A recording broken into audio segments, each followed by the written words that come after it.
পার্টিসিপলের একটি চমৎকার ক্লাস দেখব। তো চলুন দেরি না করে আমরা বোর্ডে চলে যাই। বাক্যের পার্টিসিপলের ব্যবহার। তো প্রথমে আমরা দেখিয়েছি প্রেজেন্ট এবং পারফেক্ট পার্টিসিপলের কিছু ব্যবহার। অর্থাৎ বাংলা বাক্যের ক্রিয়ার শেষে অবস্থা অনুযায়ী আমরা পার্টিসিপলের ব্যবহারগুলো দেখানোর চেষ্টা করেছি। প্রথমে আছে ইয়া, সংক্ষেপে এ, যেমন করিয়া, রাখিয়া, শুনিয়া। দ্বিতীয়টা আছে মান, যেমন চলমান, নিমজ্জমান, ঘূর্ণায়মান, অস্থায়মান। এরপর আছে অন্ত, যেমন চলন্ত, জ্বলন্ত। এরপর আছে রত, যেমন বহনরত, কথনরত, বসবাসরত।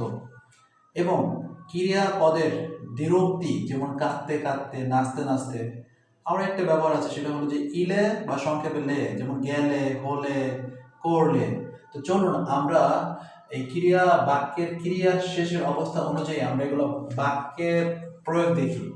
প্রথমটা আছে যে ইহা শুনিয়া সে খুব দুঃখিত হইল। শুনিয়া, ইহা শুনিয়া, ইয়া আছে। তো on hearing this he felt very sad. তো হিয়ারিং হচ্ছে এখানে প্রেজেন্ট পার্টিসিপল। দ্বিতীয়টা আমরা দেখি, আমি একটি ঘূর্ণায়মান পাথর দেখলাম। কি ঘূর্ণায়মান? এখানে কি আছে? মান আছে। তাহলে ঘূর্ণায়মান এটাকে আমরা পার্টিসিপল করবো। তো I saw a rolling stone. রোলিংটা হচ্ছে এখানে প্রেজেন্ট পার্টিসিপল।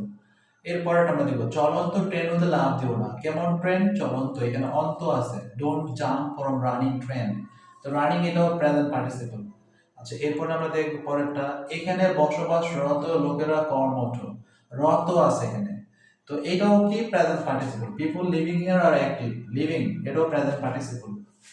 এরপর আমরা দেখবো শিশুটি তার মায়ের কাছে কাঁদতে কাঁদতে আসলো। এখানে ক্রিয়াপদের দ্বিরুক্তি আছে এখানে, অর্থাৎ ক্রিয়া একই পদের দুইবার ব্যবহার, যেমন এখানে কাঁদতে কাঁদতে। তো এরকম শব্দ কাঁদতে কাঁদতে, নাচতে নাচতে, গাইতে গাইতে, হাসতে হাসতে, এই ধরনের ইংরেজি আমরা প্রেজেন্ট পার্টিসিপল দ্বারা করব। The baby came to his mother weeping. তো উইপিংটা হচ্ছে এখানে প্রেজেন্ট পার্টিসিপল। এরপর আমরা দেখব যে সূর্য অস্ত গেলে আমরা বাড়িতে গেলাম বা বাড়িতে ফিরলাম।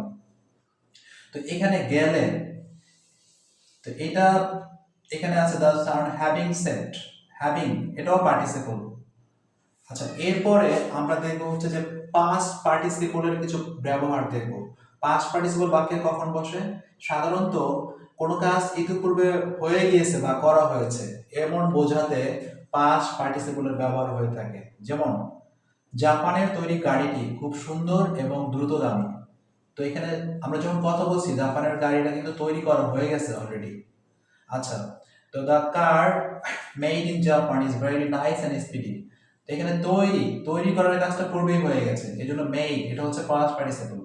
আমরা আরেকটু উদাহরণ দেখি, রোম নগরী একদিনে নির্মিত হয়নি। নির্মাণ করার কাজটা এটা আগেই হয়ে গেছে। Rome was not build. Rome was not build in a day. তো এখানে বিল্ড হচ্ছে পাস্ট পার্টিসিপল। একবার সর্বশেষ উদাহরণটা আমরা একটু দেখবো, ভাঙা বোতলগুলো রাস্তায় পড়েছিল। আমরা যখন এই কথা বলছি, বোতলগুলো আগেই ভাঙা ছিল এবং পড়েছিল রাস্তায়। তো ভাঙা, the broken bottles were lying in the street. Broken এটা হচ্ছে পাস্ট পার্টিসিপল। তো আমরা বাংলা বাক্যের ক্রিয়া অনুযায়ী পার্টিসিপলের ব্যবহারগুলো দেখানোর চেষ্টা করেছি। আশা করছি আপনাদের কাছে বিষয়টি সহজ মনে হয়েছে। এভাবে বাংলা বাক্যের ক্রিয়া অনুযায়ী আমরা পার্টিসিপলের ব্যবহার করতে পারবো। ধন্যবাদ সবাইকে।